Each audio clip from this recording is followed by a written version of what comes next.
Hello, and welcome to Ember.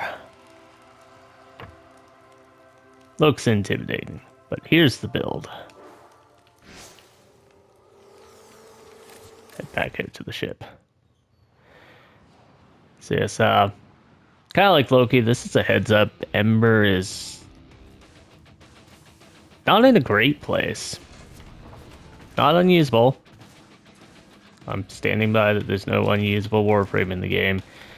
But probably in more need of rework than a lot of them, which is funny because Ember's had like four reworks already.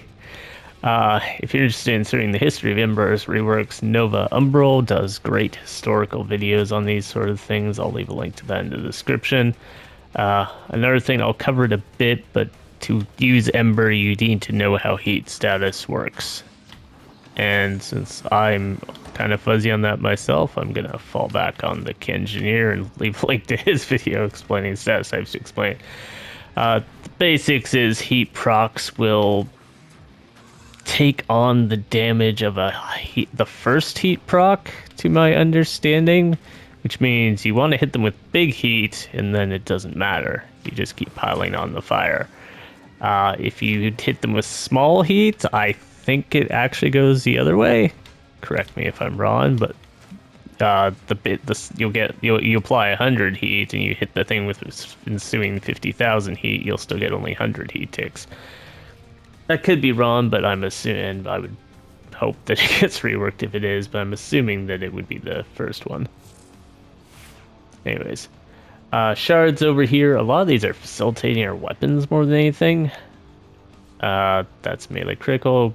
Ice stick casting speed on everything is just generic step. This one, you're gonna kill enemies with heat status, and we're gonna be using a secondary sort of as our primary here. So, bonus damage for that. And this is just throwing on extra armor because Ember's in that category where she's sort of a health tank because her 2 gives her damage resistance, but she doesn't have very good armor, so we throw that on. Give her some extra survivability. Alright. Into the build. Growing power. Status effect with weapons. So, first thing, we have Fireball Frenzy equipped. All our weapons get free heat. All the time. That's going to mean we're going to put a constant heat status, if nothing else, with her weapons. We got Prime Sure-Footed. That's because we're using a static core, and because that heat inherent thing I mentioned, we're starting off with the static core and flowing into melee. Generally, you could just keep using the static core or the boar that I've got equipped, or whatever your choice of weapon is, but that stops us getting knocked over. Multi-augmented and some of this power isn't actually that useful with Ember's base kit. You get a little bit of damage here, doesn't matter for that basically.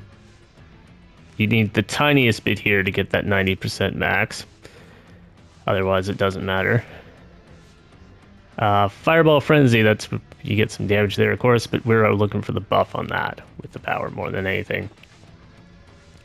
Adaptation, that just plays in with this, and the armor we mentioned needs that extra little kick over the fence. Her other survivability is essentially crowd control. Heat procs kind of hit and miss with that. But this does spread a crowd control. It's not inherently obvious. Her abilities also generally don't do a lot of heat procs by themselves. You get like 1 or 2 per ability. Go look at the wiki if you want the exact amounts. Continuity, that's to try and offset our transient fortitude so this doesn't go completely to crap. Flow, equilibrium, and energize, that's because when this thing hits its 90%, we start burning, and we start burning energy, 784 a second, as you can see there. You can even make the argument for it'll take you longer to build up the multi-augmented, but you can to get to the same place, but you could take that off, honestly, and put in an efficiency mod, and nobody would really look at you strange. Archon Vitality, she doesn't get a lot of that use out of that, because again, doesn't put out whole pile of heat procs. It's like 1 per cast of this, you'll see, but at least it is a double thing. That's just kind of in there. I have modded it to work with this build, but it's not part of it, essentially. Static cores. You can see we modded these for heat. I just said she gives heat to everything. We want more heat on these. This is our first heat proc. We want to inflict this with the static core, so it's going to take everything we could throw at it. Ideally, you'll get a little pump on this from all our powers going off or other melee stuff we've done recently, and that should keep the heat on that reasonably high. Our Jack Kusar down here. This is not a terribly complex build. We got Tenokai on here, which you'll see it actually looks kind of cool with this. It's literally here for the visual effect as much as anything. Because we got this built for a normally 112% crit chance, we got melee duplicate because it's a base critical hit, guaranteed all the time, so 2 hits. One thing I will say, if that crit gets buffed up by Harrow, you're going to lose the extra hit. Also, correspondingly, we're casting Fireball Frenzy. I'll link to a post I have on the forums about this, because if you cast this and someone's running Conjunction Voltage or Melee Influence are the 2 obvious ones, you will turn their electric into radiation and disable their arcanes. Be mindful. If you see a guy chonking out huge piles of electricity, particularly with melee, he's probably running that, and you could err on the side of not casting it or try and stay away from them. Nothing terribly complex on this dog, but I'll show you because it's in here. You want ham builds or a dime a dozen. This one has Volcanic Edge to add some more heat procs in the area, which boosts our power strength. You'd probably swap that out for something else if you weren't running Ember. We've got Nirmon here for some combo stuff with our melee mostly. You could swap it for other things if you wanted. There's nothing super great synergizing with this build. Anyways, let's get into a mission and have a look. We got a Steel Path Lord because I remembered not to do them for once, so we'll just go into this Grenier Exterminate. Or was there a survival? Yeah, we'll go do the survival. Actually, no, we want the Grenier because we need armor.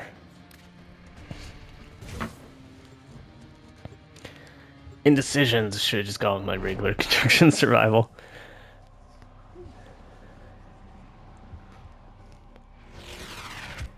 Okay, so right off the bat, you might want to cast your 2, but first we want to get some fire going in the area. That'll give us a little power strength boost. Okay, switch to our static core.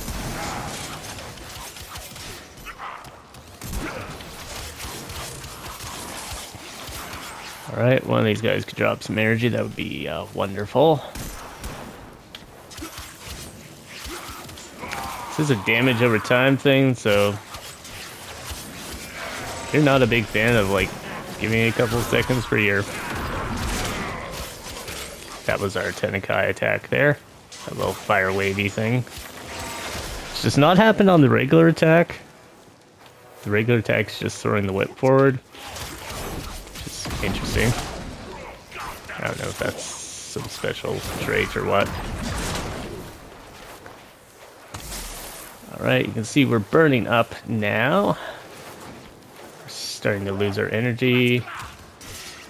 I'm gonna have to actually drop that because I didn't have enough energy to recast it because these guys are being twits.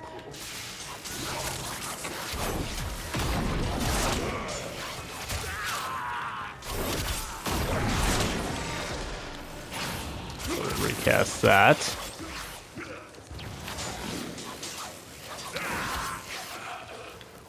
Not much of a show off here. The game's decided we don't need energy. Kill that so it doesn't exacerbate the situation. Stay focused. There's a heavy unit. That's world on fire. These enemies touch enemies that aren't already afflicted with these circles. They will spread the circles. That circle is not actually heat status though.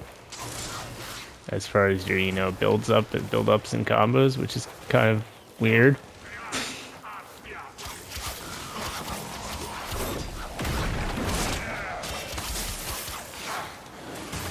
There's the armor strip. Once they're armor stripped, they're basically dead.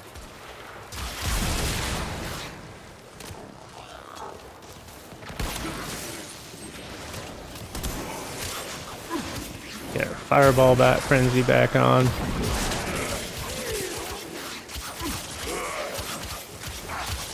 You can see there's a little bit of a ramp up here. You got to get the engine cooking, essentially, before you can really start to get things done.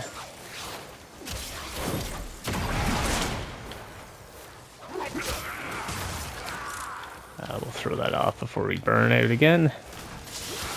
You can also just cast Immolation to end it and then recast it. Trouble getting that thing turned around at times. Ember has the original line of sight problem there. Both her 4 and her 3 are weirdly dependent on strange line of sight mechanics that never really got fixed in those 5 years, or 4.5 years.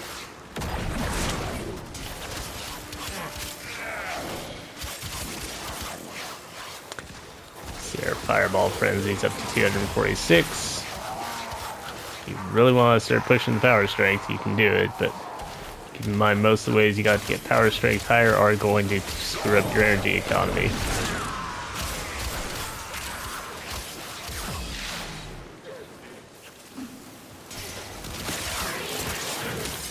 Could sworn we had Ember pairs on there, but apparently not.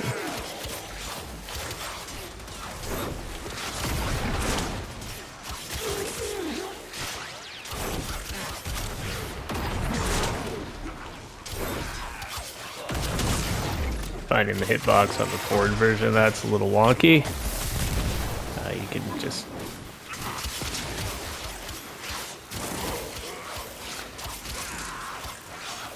Stay focused. There's a heavy unit approaching.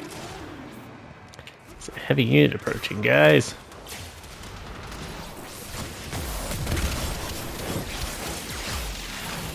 Cause my Immolation to go off there, and I'm not sure what.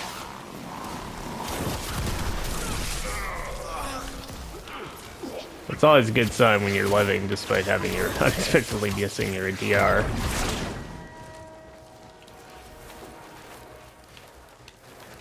We set off an alarm.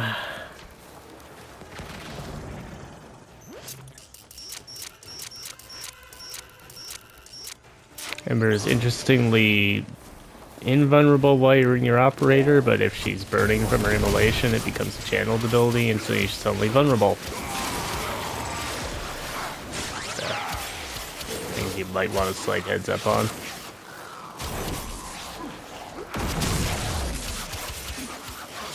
Yeah, the slam of that also looks suitably impressive and, you know, works, so. Forgetting to properly prime my enemies. I don't always get the heat status either, so. Also, sometimes my dog primes them instead. This is where we're gonna have a challenge. Although hopefully our combo will keep us up a little bit. So I try and prime him.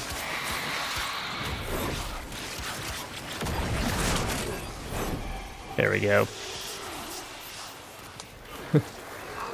Prime him, nail him with a heavy attack for 12x combo. Not much gonna stand up to that. That's not really an Ember feature, but she buffs damage on top of it.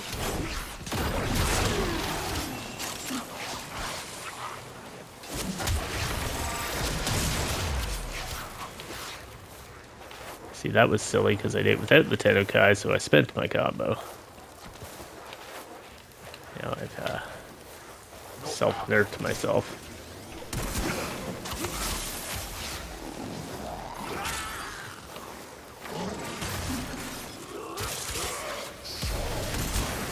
You've broken their ranks and they are on the run. Another successful mission. Find extraction. Because these guys are probably already dead, but I don't want to sit around and wait for them to die. This is the peril damage over time builds.